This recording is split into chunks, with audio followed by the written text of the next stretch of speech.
Hello, everyone, and welcome to the Coast-to-Coast Combat Hour. I'm your host, Matthew Hawkins, and as always, I'm joined by my co-host, Ed Carbajal. Ed, how's the Jersey life treating you? I mean, it's we actually had snow the day of UFC 249, so that's where I stand. Yeah, no, it's been hot as heck here. We got a little bit of a cool off. We're in the 70s now, so life is a little bit more California-like.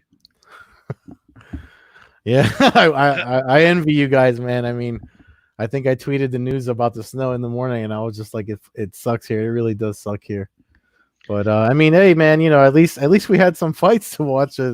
Occupied our time. I mean, not for nothing. It was Mother's Day this weekend, and my mom actually watched the fights, the ESPN cards. Like, it was pretty cool to see my family get into it. Yeah, no, a lot of people were into it. I thought it was interesting that we waited till Friday night, as late as we could possibly wait. Nearly 10 o'clock Eastern time to record uh, the pre-show, Yeah. and what happens the minute we hang up and stop recording? News of Jacare testing positive, along with a couple of his cornermen for the coronavirus. So that I was know, kind of man, and that Jacare Hall fight was one of the 5 fights to watch. I wrote about over at MMAnews.com. So, I mean, it sucks to lose it. I hope we get like updates as far as like. I mean, obviously he was asymptomatic, him and his cornerman. So I hope we get updates as to like when he's out of quarantine and stuff. But I mean, I heard that his wife had it and stuff, and he kind of didn't disclose it. And now the UFC's changing their stuff for the next two events. Like, you need to say who you're around. But yeah. yeah, it's messed It up. seemed like there was some amateur moves made, but when it was all said and done, it appears that, well, so far we'll see if anybody tests positive. I mean, it wouldn't surprise me if still somebody comes out of that event with a positive test. And when you're testing hundreds of people, I mean, just the math tells you that if there's a million cases out of 360 million Americans, every 360 people you test, you're going to get a positive test. I mean, that's just the math. It works out that way. So it doesn't surprise me that if UFC said they did like 1,200 tests this week, we're bound to get a couple people. Yeah, and Dana Test White kind positive. of addressed that at the post-fight press conference too. He was like, we got the one, and he's probably not going to be the only one, but it's what we're doing. Yeah, I mean, you can't control those numbers. You really can't control, because as little as we know. I mean, folks. I mean, the way this whole thing panned out, as far as we had Doc Lucas on talking about like how it's you need a crystal ball or whatever to really see the truth, and magic unicorns and shit like that. So so it's crazy, but yeah. I mean, Yeah, I mean it happened, but it added a little bit of tension overnight. And when I woke up Saturday morning, you never know what you're going to read, you never know what you're going to see. And being a fan of this sport, we're used to cancellations of fights and stuff, but we're not completely used to cancellations of events. But this is one where you kind of are just on pins and needles waiting for the okay. And you started seeing news and tweets coming out saying, hey, we're still going, everything's good. And then but you never knew if you were going to wake up Saturday morning and all of a sudden there was going to be 15 positive tests, and all of a sudden it was mhm. going to shut down. But thank God that didn't happen. I had my grill fired up, had some You did burgers. that. Oh, I went old school. I threw it back to a month and a half ago when we used to actually uh, do this kind of stuff for fights. So Nice. yeah, no, I mean, I had a couple of drinks, and like I said, Mother's Day was the next day, so but had some fun talking with my mom that she watched the fights. My parents watched it, so it was not what I was used to. But like as I said, I know I put it on Twitter that usually I have to relocate from my home to a bar for UFC events, and it was nice to not have to do that. So yeah, it's kind of that might change some of the way you do it now. You don't feel so obligated to storm I the mean, bar. Like, I mean, yeah. I know you enjoy it, but now it's not like do or die. If I don't go to the bar, uh, the experience isn't completely Yeah. terrible. Watching it, especially when the way you're doing your articles and stuff, you can kind of get that out of the way quickly, and uh, don't have to wake up on a Yeah, couch I the mean, next I don't have day. Yeah, I don't have to rush home to do the post fight press conference. It was nice to just click over and be like, oh, okay, here we go. Now press conference is starting, and it was definitely an interesting night of fights. I mean that they I was surprised that Joe Rogan interviewed all those fighters in the cage after ESPN reported that he wasn't. But I mean, if he didn't care, like I mean, once it got going, it was nice to see some kind of normalcy. Uh, you know, Yeah, it was weird when they kicked off, and then they had Rogan, Anik, and Cormier all together. And then the minute they started broadcasting, they put them on separate it tables looked like around this. the Yeah. cage. And then between the shows, they all got together again. And I noticed, when you kind of would see one of them sitting at their table, they would have a producer or something sitting 2 feet away from them Mm. at the table. So it was like, well, it was just kind of weird. But um, if it worked out, it worked out. And I mean, again, odds are you're going to have some people test, but the majority of the people there are going to be it's going to be fine to go about their business, as long as it's not an overloaded arena. And Yeah, which it you know wasn't. One which it thing, wasn't. one thing Rogan said that I was kind of like, yeah, man. I mean, obviously it's because of the state that's allowing it versus them doing it at the apexes. He was like, what do we need all this space for? And I was like, yeah, but I guess if that's what you can get, then that's what you can get. But to do it I mean, if there's no crowds and there's not going to be any crowds for a long time, Dana White even said today when he was talking to TMZ, he's kind of written crowds off and live gates, which was funny because at the post fight press conference when he usually opens up with the gate and the attendance, and he was like, gate was 0, attendance was 0. So it was it's not funny, but it's funny to see that that's no longer a thing. And he compared it to the Ultimate Fighter, how there's normally not any crowds there, and I guess if there's spaces like a warehouse or something in Florida that where they can do fights without that much, with such a huge venue, then I mean, it's probably cheaper for them. Yeah, the price, but I wonder how I mean, if you're in a smaller room, then you're running the air conditioning going, Mm, and everybody's kind of breathing the same air. At least in that yeah, that's arena, true. everything kind of dissipates a little bit. So Mm, I don't know if they're thinking about that, but that could be something that would actually be helpful in theory, would be kind of having as much open air as you want. Ideally, I would say as summer hits, we'll see what happens with this fight island, but you'd think mm, maybe we could get some outdoor shows, yeah. kind of I add a mean, little bit of they're a they're saying those are going to be like on a beach or something, so it'll be some old school Bodog level like Yeah, I mean beach that. I mean, fight. to me, that's what I would. That's what I. If there's not going to be a crowd, that's the kind of stuff I want to see. I mean, an empty arena, it just doesn't.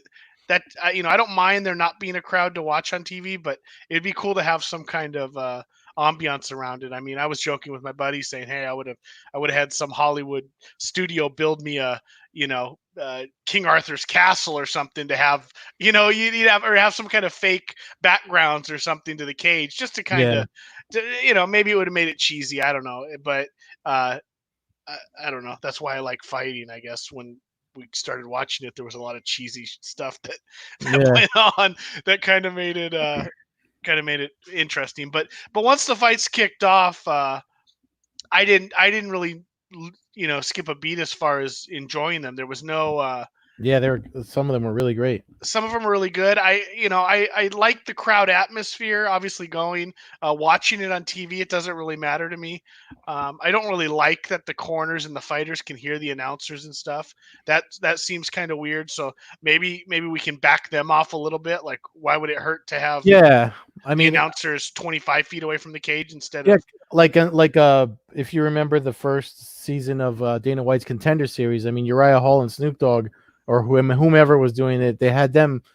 They had one of those picks. I know they had two different audio channels that you could choose, and they had Snoop Dogg. I mean, I liked it because it's funny to hear Snoop Dogg call That's the fight. kind of cheesy stuff I'm Yeah, talking about. That but kind of but thing. they had them separate and watching on a screen. So maybe if I mean I think they should ask the fighters and see was that distracting for you. Obviously hearing because there was fighters that said they could hear the stuff that Cormier and Rogan were saying as far as positional, disadvantages and advantages. And then the other thing too that I wondered, that I was hoping, I know Luke Thomas spoke to a couple of guys today, or he's gonna, like, if they can find out if it was distracting as the fighter hearing the other opposing corner, yell stuff out. Just because I remember when I competed in jiu-jitsu when I started at the Copa Atlantica in Clifton High School. This is a long time ago, but my second opponent, the guy coaching him was standing next to the guy that was coaching me, and he's yelling, submissions at me, and I literally heard him say, go for the armbar. And then I heard his coach say he's going to go for an armbar. And it's like, well, of course, everyone hears it, But I don't know. I don't mind that as much. I feel like that's just kind of part of the game. I just when you have outside influences who are not always unbiased. I mean, we've heard the announcing and stuff be sometimes over the top and sometimes incorrect in their analysis of actually what's even taking place in front of them. So them throwing that in, plus I think it affects, maybe it doesn't affect Cormier. Cormier doesn't give a crap. He's one of the best fighters in the world and stuff. But I wonder if a normal human being like John Anik, for example, I wonder if it changes the way he would maybe call a fight out of respect more than anything. Just because you're not going to, plus, it's not, at least it just seems like human nature that you're not going to be as open if you know that the people are listening to you, especially with some of the egos and stuff involved, and rightfully so. I mean, just out of respect, you wouldn't necessarily want to degrade somebody's performance as much as you might when you're not. When they're not listening to you say it, it's one thing to hear the replay and them tweet out about, oh, Joe, you're full of crap, or John, you're full of crap. But it's another thing when it's literally inches away from you and you're hearing it. So, but that's just some of the stuff that kind of the No Crowd added that I found interesting. But once, like you said, once the fight started, fights were good. Ryan Spann kicked off the night with a split decision win over Sam Alvey.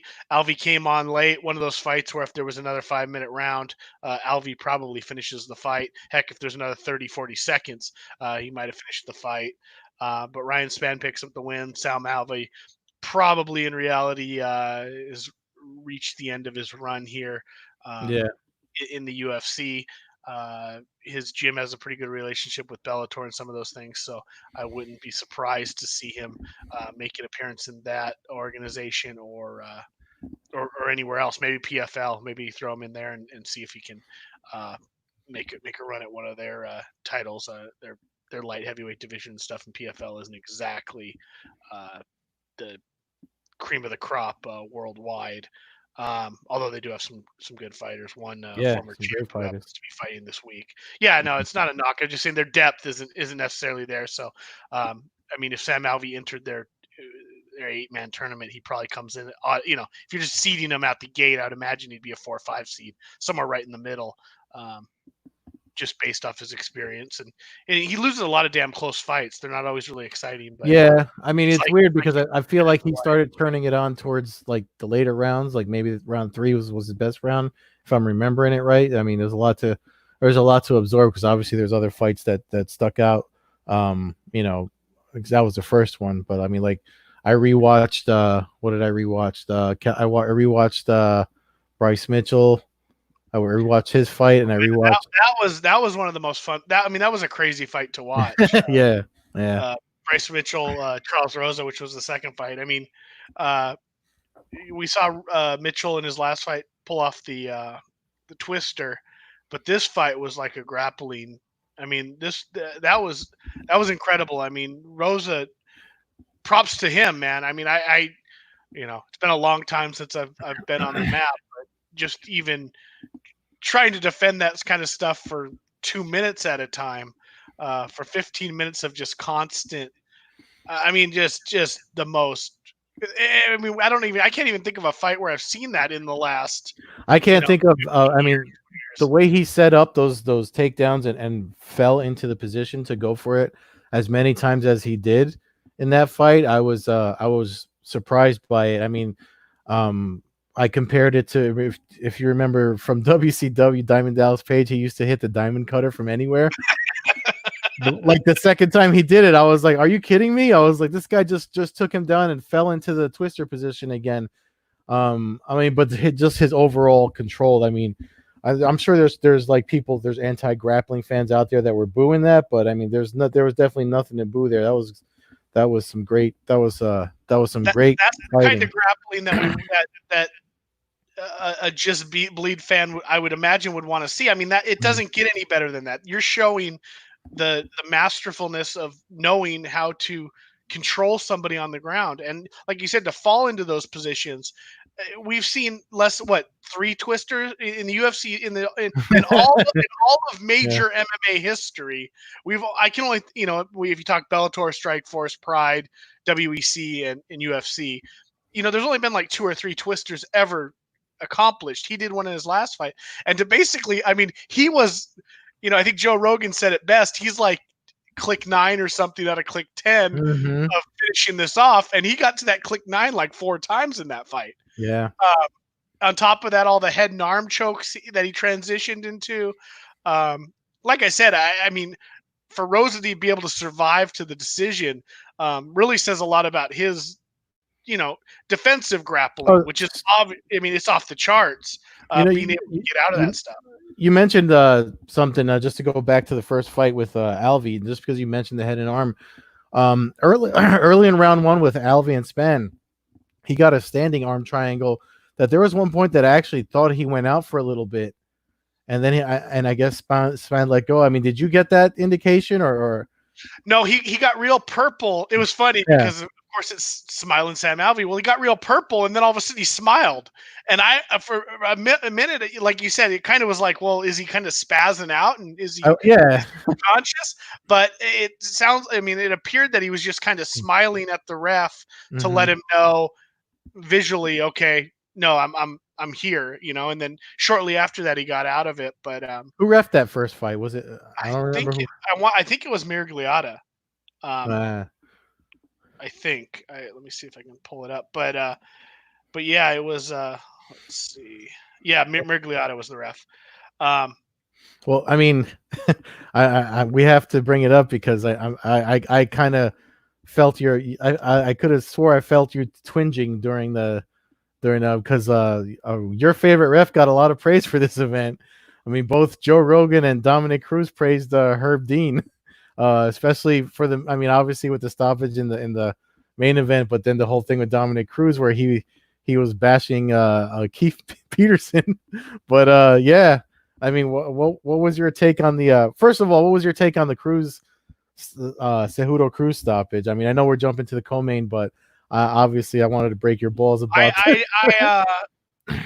well, I went into the fight rooting for Dominic Cruz, so Yeah. obviously I wanted him to win. I'm not a huge fan of Cejudo. I think the dude's a killer. I think he's one of the best under 140-pound fighters that Hmm. we've ever seen in the history of the sport. Um, I didn't have a problem with it. Hmm. I didn't, and usually I'm the guy that kind of jumps in and does have a problem when I think it's quick. Um, for me, the knee is taking a knee like that is different than getting dropped by a punch. Maybe that's just Yeah. perception, but he got drilled with a knee. And honestly, there's been a lot of times in the history of the sport where fights would have been called simply on him going down from that knee. The way he Um, went down. Yeah. he went down. His eyes were kind of wobbled.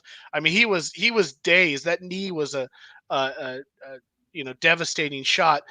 The thing that really kind of solidified it though was the follow up shot to me.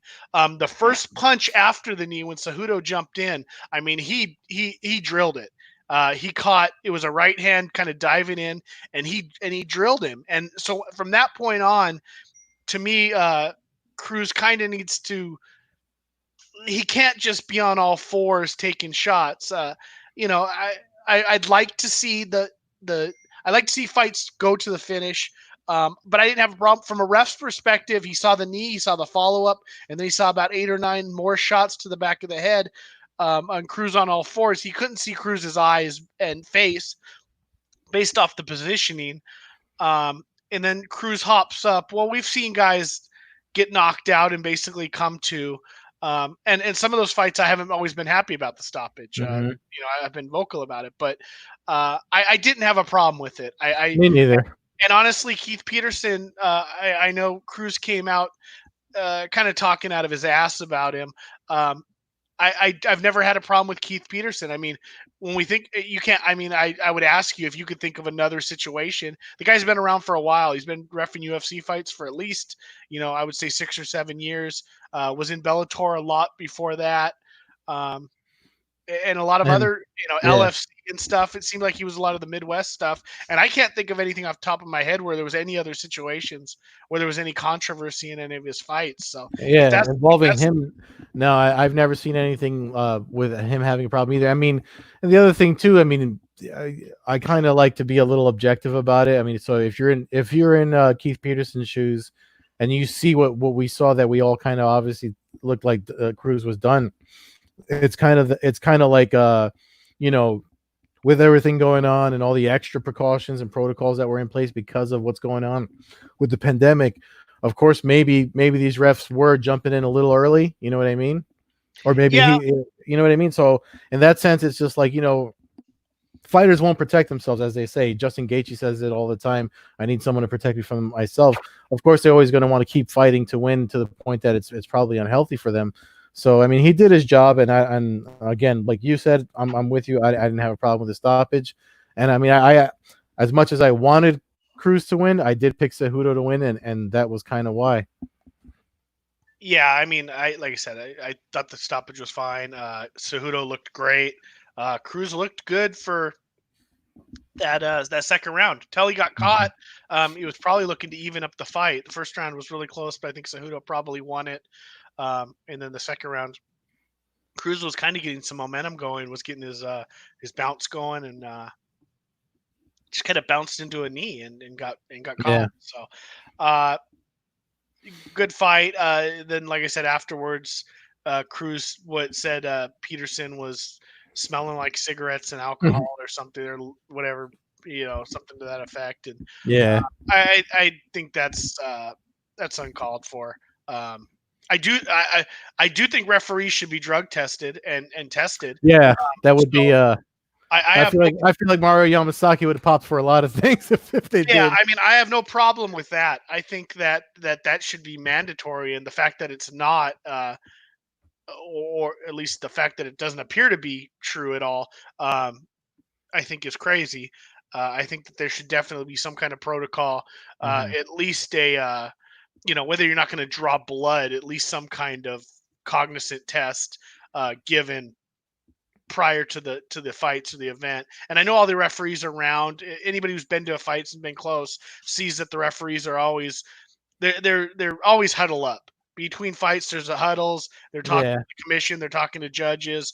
Um, in a lot of the Bellator, when John McCarthy was still a ref, he was kind of the head dog. It seemed like, especially for the California events, and he would always be kind of calling the guys around and checking on them. I mean, there was a lot of stuff. So for somebody to be smelling like alcohol or cigarettes and booze, uh, somebody else would have caught on to that. I don't think that would have flown under the radar, especially at a UFC event.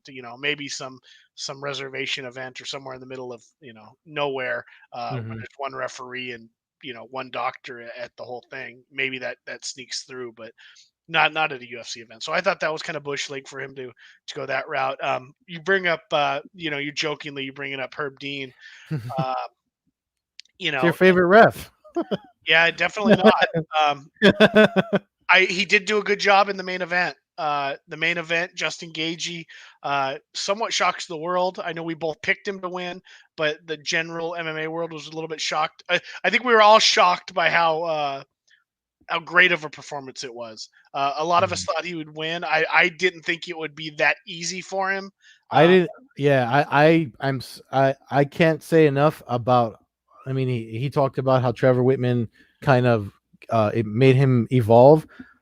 I can't say, because I've been watching Justin Gaethje fight. I mean, I saw all his WSOF fights, so I've seen him fight so much. I mean, he was so different, especially with the fact that he was calm. He never really went in for the kill, even at points where I was so used to him where he would kind of like just come and like be overzealous when he landed a good shot. He never did that.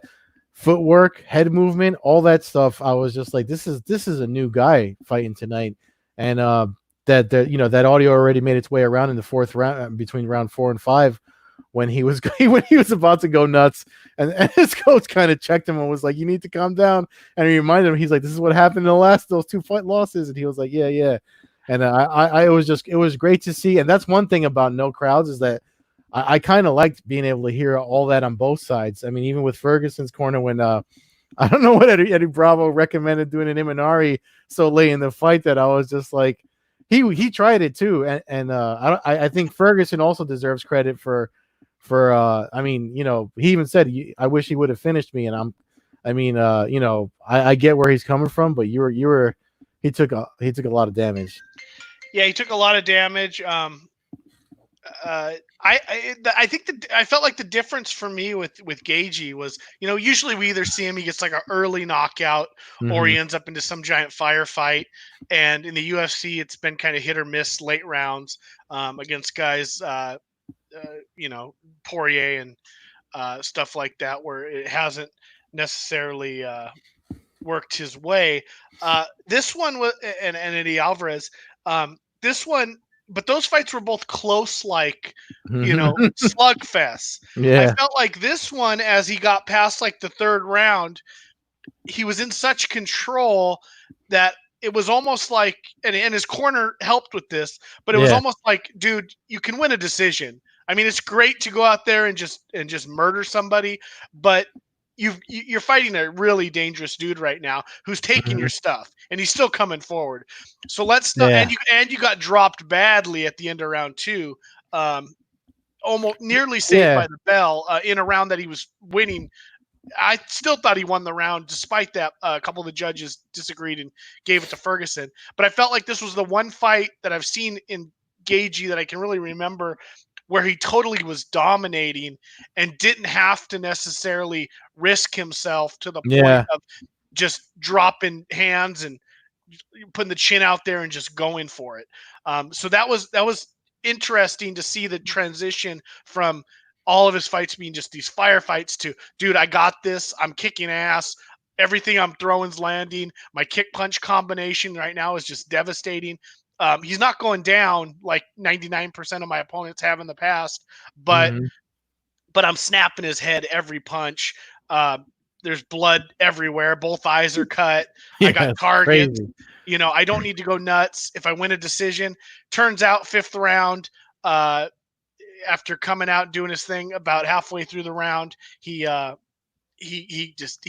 throws a combination, puts Ferguson really starts shaking his head, dazed, and Herb Dean steps in and really saves the day.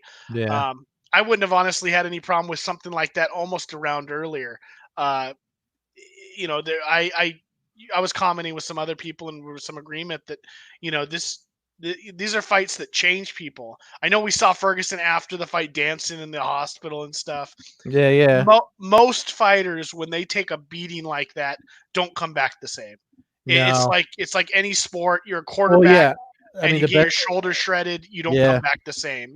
This I is mean, it's almost. I mean, when you saying that always makes me think of UFC 189 Lawler and McDonald.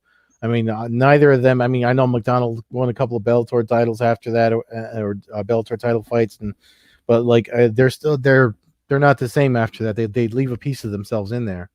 yeah, it's just I mean, it's brain damage. I mean, we can sugarcoat it as much as we want. Yeah.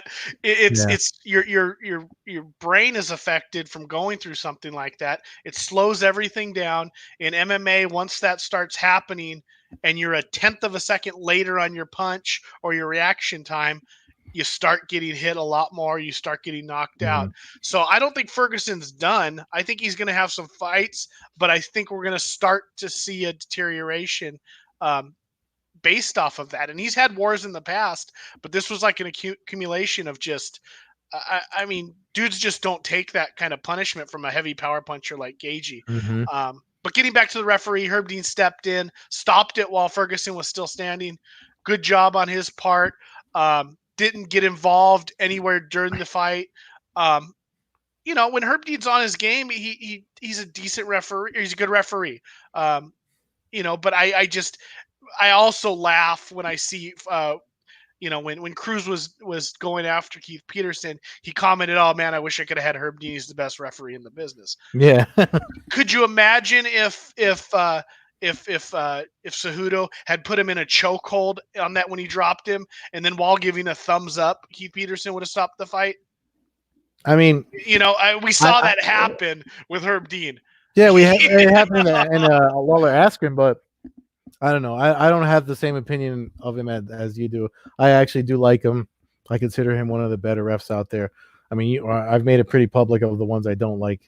With Yamasaki and Jaron Valella, whatever the hell his name is, and I forget who's the other guy that's got a notorious reputation. Mazzagatti, is it? Yeah, but he hasn't been around in a decade now. Yeah. I guess my biggest issue with the whole refereeing thing is it just seems like we never have any new referees, and I find that kind of strange that we're retreading the same guy. I mean, let's say Herb Dean would have screwed up the main event. Let's say let's say he. Which you kind of hinted at last week when we were talking about it. I mean, if he screws up the main event, he's still the referee at the main event this week. Yeah, I wonder if they're using the same. I think they're using the same for these three, right? They're using the same arena for this Wednesday and Saturday, and then so I would imagine it's the same staff. And I think they're even going to now use it for the 23rd. I think the 23rd was initially supposed to be in Vegas, but I think Vegas put a hold on things for a few extra days.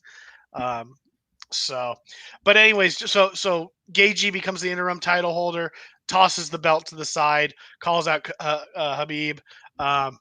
Really a dream fight. We may never see the Ferguson Habib fight, but we still could. It'll just be a situation like Chuck and Tito, where it'll be most likely after both of them have suffered losses, and it'll have a little bit of a stain on it. The rest of that card, though, I mean, holy moly, Francis Ngannou, man.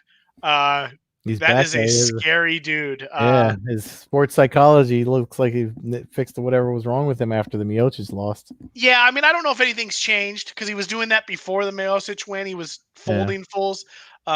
This is 4 wins in a row. I think all of his opponents under about like 46 seconds. I did think it was a little fast for Jaron Zeno Rosenstruck to fight someone that high up on the rankings. I mean, wasn't he like 12 or something? I forget where Jaron Zeno was ranked, but either way, it doesn't matter because I mean, Ngannou, it's funny. I didn't know till afterwards when he said that that Rosenstruck called him out. I didn't even know that. Yeah, I think. Yeah, I mean, I vaguely remember it happening after the Overeem fight. Right. Ngannou's footwork, he's still got some stuff to work on because when you break down even the finishing strikes, it's kind of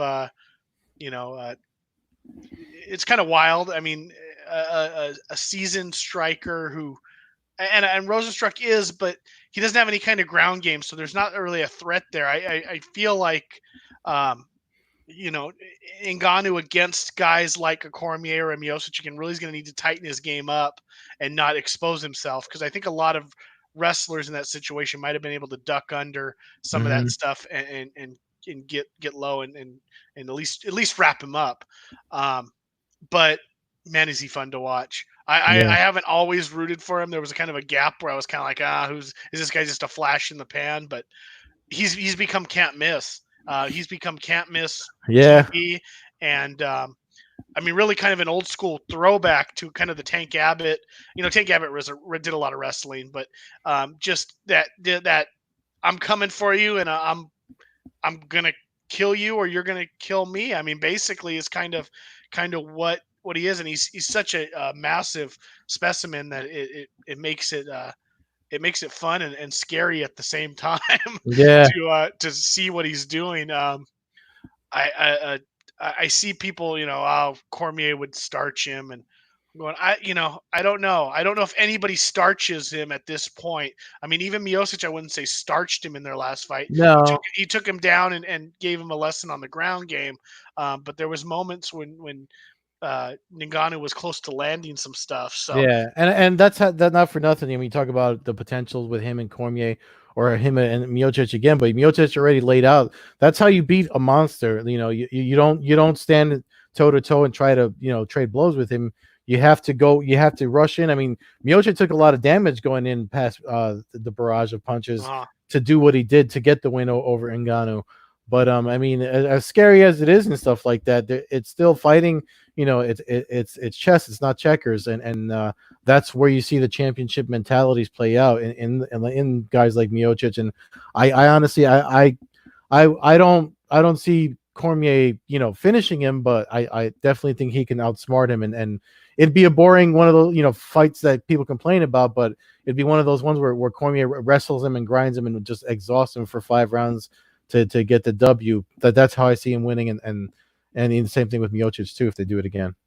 yeah, I don't know. I Cormier right now is kind of up in the air for me. I'm not sure if I got to see. Every day he goes by, he gets older. He lost his last fight by knockout. Um, I think he deserves, and I hope we get the Miocic Cormier trilogy fight. Mm-hmm. Because it's been I hope so too. that's one of the trilogy fights that I really really wanted. One of the rare times where I've been like, this is what a trilogy is meant for. We have both guys knock the other one out. Yeah. Now it's time to do it. Clearly, two of the the top two heavyweights. Definitely the top two. Maybe Ngannou is moving into that realm just based off of his wins. I mean, you can't Yeah. deny putting out Overeem and Blades twice and Cain Velasquez and now Rosenstruck also quickly. Excuse me. But devastating to watch. I look forward to his next fight. I can't wait to see where he goes. I don't even know who he would fight right now. Because you would think winning a fight that quick in 16 seconds without any damage, ideally you'd like to move on and get him a fight sooner than later. I know he did an interview with Helwani, and I don't really watch his stuff, so I mean, people say I should, but I mean, it's like you can get the news. He's not the only guy doing MMA news out there, so. But I know he did an interview where he kind of said he was a little bit frustrated with the because the heavyweight division is obviously, the UFC wants to do Daniel Cormier the favor of giving him that fight with Miocic. We know Miocic is first responder being held up, but we talked about it last week with the pandemic and not being able to train and stuff. And it's hard to argue against the champion wanting to train at a championship level to defend his title. I mean, granted, we just saw this past weekend with the interim title and the Justin Gaethjes of the world ready to go no matter what, but it is what it is. I mean, we only have like a little over 20 minutes left, and there's 2 more events coming up, so I guess we should probably talk about what's going on, what's going down in Florida this week. Yeah, I mean, it continues. One quick little thing, just for people that didn't watch it, Kelvin Kattar, oh yeah, devastating knockout over Jeremy Stevens. If you didn't see that, you haven't seen the highlights, look that up. Brutal, as brutal as it gets when you come to knocking out somebody in one of the few times in 40 fights or so, or 45 fights that the Stevens has been put out like that. So check that one out. Anthony Pettis also picks up a very close decision win over Cowboy Cerrone. Fight I didn't necessarily agree with the judges. I thought Cerrone had won the fight in a close fight, but certainly not a robbery. So we'll see where Pettis goes. It's 4 losses in a row for Cerrone. We'll see how that unfolds for him. Hopefully that McGregor fight put some extra cash in his pocket, and maybe he can kind of fade off into the sunset a little bit with his family and his young son. So that was that. But yeah, Wednesday we get a rare kind of throwback to the mid 2000s Wednesday fight night this Wednesday, and then as you can see there, if you're watching on the stream, Saturday we get event also, but Wednesday main event. Anthony Smith versus Glover Teixeira. I want to say new blood versus old blood, but fight-wise, they're really both kind of old blood. Smith with nearly 50 or with 50 fights now. So we know we can't go by these stats. Yeah, that's why I'll make sure I'll pull up my own. But what are they? Do they even have stats on him? Yeah, I can bring it up. This is courtesy of UFC.com, folks. For the folks watching the stream, notoriously inaccurate. Yeah. So yeah, and as usual, um, wow, they got Glover right. Somehow they got Glover right, and they're 2 fights off on Anthony Smith. So uh, really, Glover's been the kind of the constant top contender in the light heavyweight division. People kind of signed him off, thought he was done after his loss to Corey Anderson. But since then, he's reeled off 3 wins against some tough opponents: Carl Robertson, Ian Kuntalaba, and most impressive one was Nikita Krylov in his last outing. Picked up a split decision win there. Mm-hmm. So 3 fights in a row.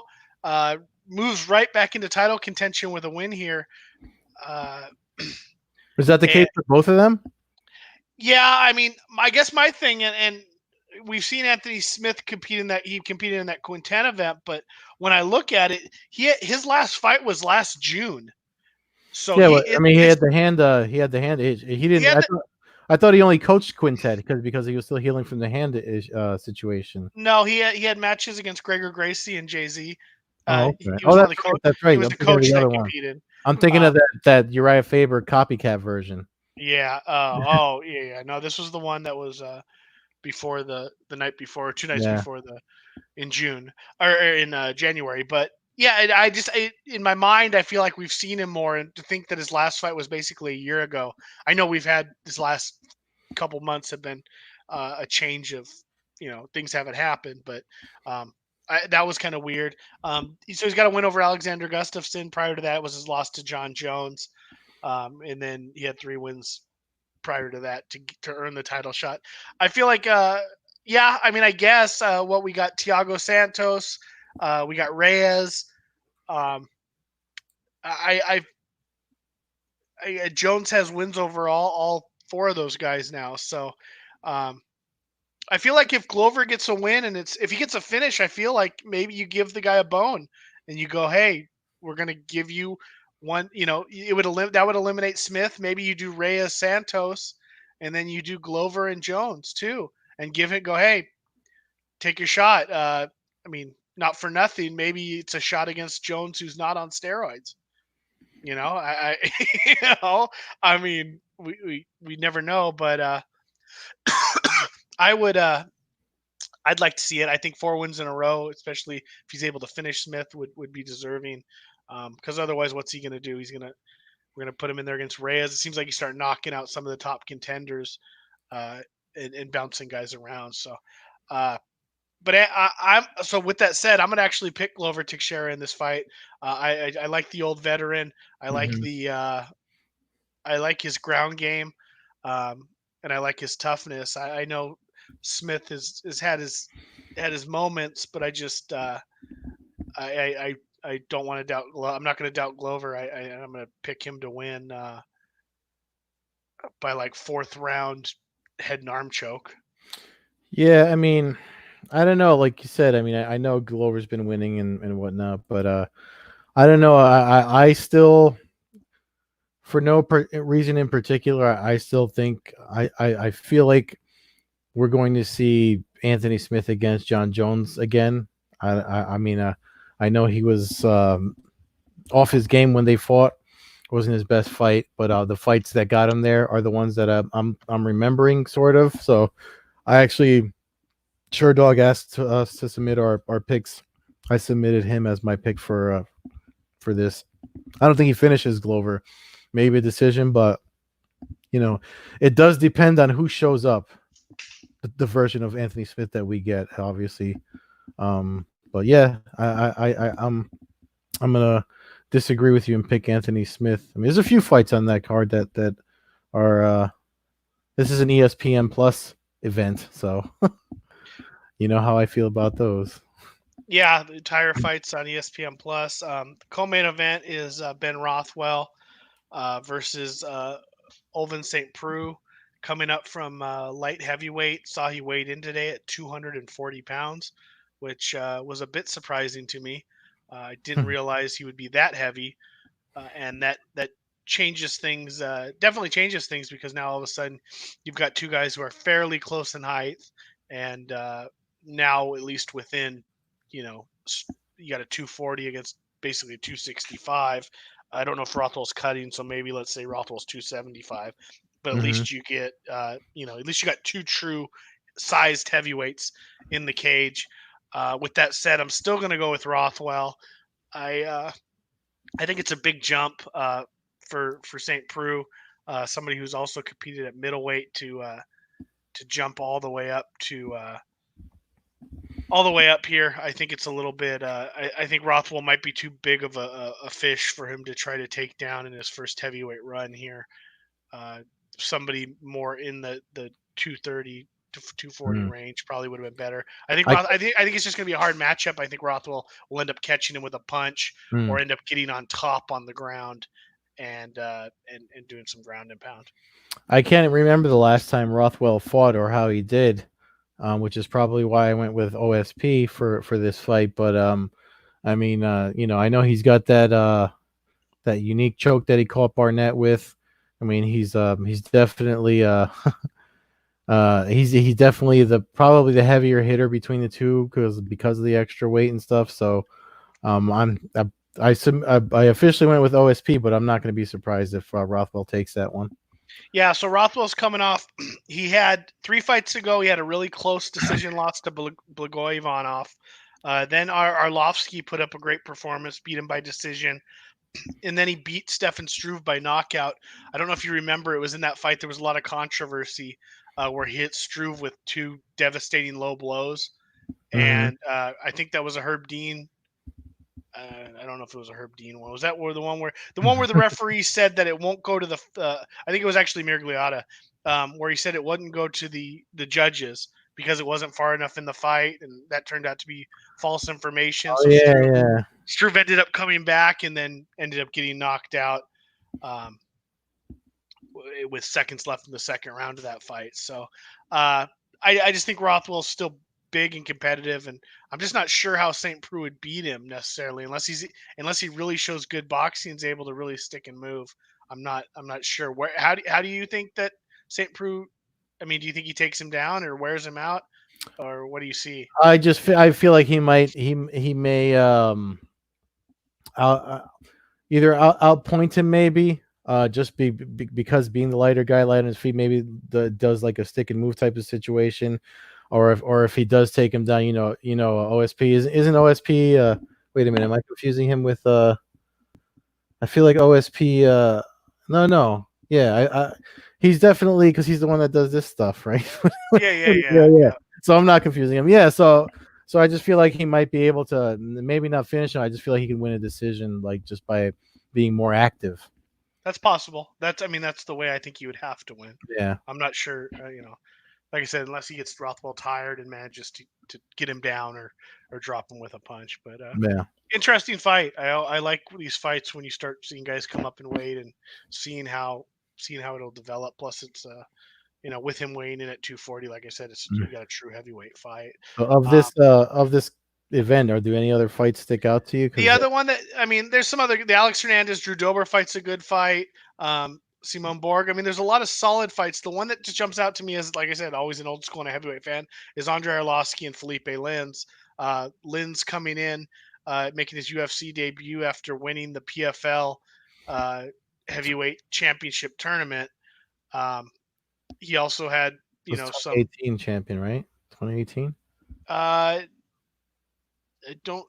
Or was it this past New Year's Eve? I think it was this past New Year's Eve. I should know because I was there, but I mean, I don't remember. I think, let me pull it up. I'm pretty sure it was this past one because I don't think there was a 12-18. So you're right. So it was so he hasn't had a fight in almost a year and a half, which is a weird turn of events. I wonder how they're going to do the coronavirus test on Arlovsky with his crooked nose. Yeah, that's an interesting take. I didn't think about that one, but I mean, I think Lins is going to win that fight, but just looking at this image of him and how he's tilted to the side to try to straighten his nose, it's still noticeably Like they have to go in through. They usually go in through the right nostril. So I guess that's the clear side. I guess. Yeah. No, I mean, it's just an interesting fight. Arlovsky did lose his last fight to Rosenstruck, but prior to that had looked great against Rothwell. I mean, I'll take Linz as well, just based off being the younger fighter without, Arlovsky's damage. Just a fight that jumps out at me. Like I said, interesting because you got, a UFC legend essentially, and then the kind of the new heavyweight in town with a PFL championship on his resume now. So that's interesting. But yeah, I mean, a handful of good fights. Mariah Eubanks, a good female fight. Johnson, Thiago Moises. A lot of good action. I mean, I'm stoked to have a Wednesday card that we can. I mean, that we can watch on a Wednesday. Let's see. I see a start time of prelims at 6 p.m. Eastern time. Yeah, So that's normal for 3 the East percent Coast. Pacific. So standard time. Uh, and then we do get a Saturday card also. So That's uh, on regular ESPN as they should be. the prelims are on ESPN Plus though. They can't just give it Uh, all to you. They got to try to cross it up and cross it over a little bit. But that Saturday we get the fight that was initially scheduled for the Portland event that was canceled and was surrounded around the sad story of Walt Harris yeah, losing his stepdaughter after she was kidnapped and murdered. So it's Walt Harris really coming back with a good story to got something to really fight for and something in his mind right now to try to get through that terrible situation. But that's him and Overeem, two hard hitters. Overeem looked great in his last fight until the last 7 seconds yeah, between before Rosenstruck separated his lip from his face. Uh, yeah, but I mean, it's a hard fight to call. Harris doesn't have the best record in the world. He's 13-7, but he's been known to put some people on their asses early. I gotta go. I gotta go with Overeem. I just feel like he's the better fighter. Always, any version of him will be the better fighter than Walt Harris. It's just the X factor is where's Walt Harris's head. I mean, maybe we see somebody who's never trained as hard as is there just a new kind of force behind him with what happened, yeah. or I mean, I'm leaning towards that. I feel like he needs a win, and with all the frustration and everything. I mean, I think Overeem might be in for I again, like you said, when you talk about ring time and experience, and you know, I think that's Overeem probably has the edge there, but I just feel like I don't. Harris just strikes me as the type of guy that I didn't submit any official picks yet, but just looking at it and thinking about it, I feel like it. Plus, is he younger? I don't know who's. I don't think they put their ages up on there. um, I think Harris is 36. Overeem's got to be older than 36, right? Overeem is 39. Yeah, so he's the younger fighter. He doesn't have the wear and tear. Um, he's not coming off getting blasted in his last fight.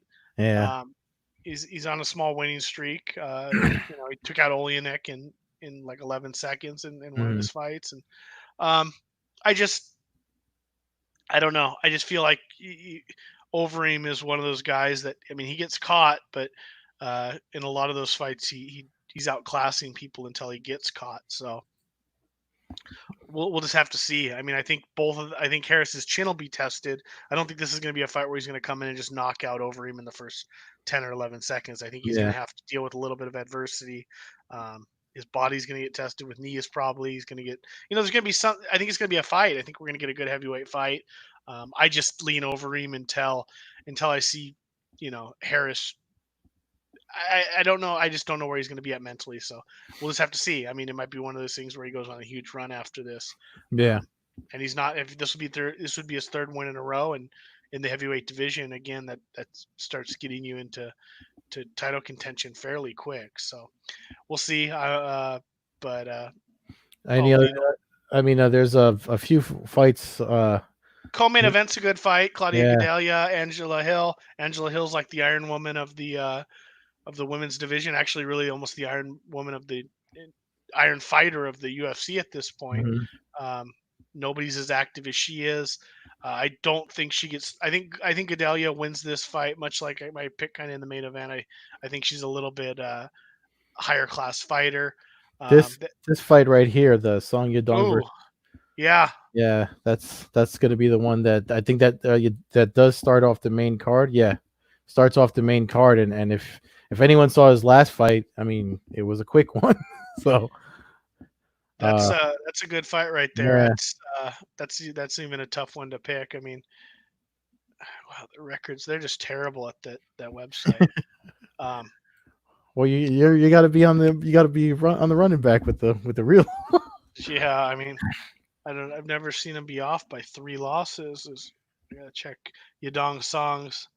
Yeah, he's got 4 losses, not 1. So that's a pretty, that's one that'll stand out at you. But yeah, I mean, I don't know. I can't really make a pick on that, but I think that's definitely fight of the night written all over it. Yeah. Um, Two heavy punching, uh, active fighters. So I mean, I think we're in for an awesome week. I mean, I hope again all this is kind of on, you know, a little bit of the, everybody's got to keep clearing their tests. Matt Brown comes back. I mean, you don't.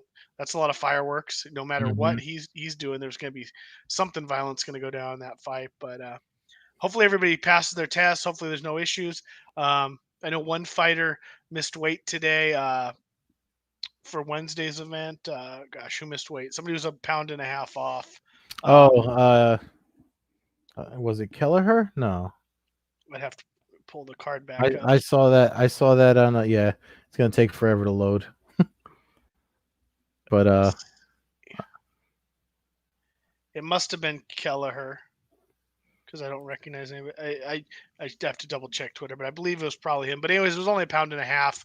I think yeah, the fight's still going to go down, and then hopefully everything goes smooth for Saturday. So we'll have a lot to talk about next week, and then it looks like we're getting Gilbert Burns versus Woodley for May 23rd, the yeah, following week. That's a barn burner of a fight, one that we've people on Twitter have been looking forward to if we can make it happen. yeah. I mean, it looks like I mean, UFC's full steam ahead. Everyone else is looking at July for a return as far as MMA. I mean, well, there's some other regional stuff. I know Titan FC has an event the end of this month, May 30th. They announced it. They're based in Florida, Titan FC, so no surprise there. And then so slowly but surely, mixed martial arts is trickling back. I mean, shout out to MMA for being the first kind of big sport back in the, you know, apparently horse racing and slap fights or whatever the fuck else has been has been going on, shuffleboard or cornhole or whatever the hell. That was one thing that pissed me off about when they switched over to the pay-per-view on from ESPN on Saturday. That was the first thing up was cornhole. Cornhole I was like, Championship. I'm like, cornhole championship. I was like, you could be showing, you know how many people just switched off of your channel right now because you switched over. You could have just showed the whole thing. Of course, I mean, I'm wrong. I'm stupid because they're report. I know you always say how we don't really know the real numbers, but they're saying Yeah, 700,000 pay-per-view buys. So I'm just like, okay, yeah, sure. What do I know? But still, I feel like whoever does your advertising, sales pitches, and stuff to take care of that money, y'all could have made the money doing that instead of showing goddamn cornhole. I mean, I get the pay per view. We've talked about this. The Wednesday night, all this tomorrow night's all ESPN Plus thing doesn't make any sense to me. Uh, but Yeah.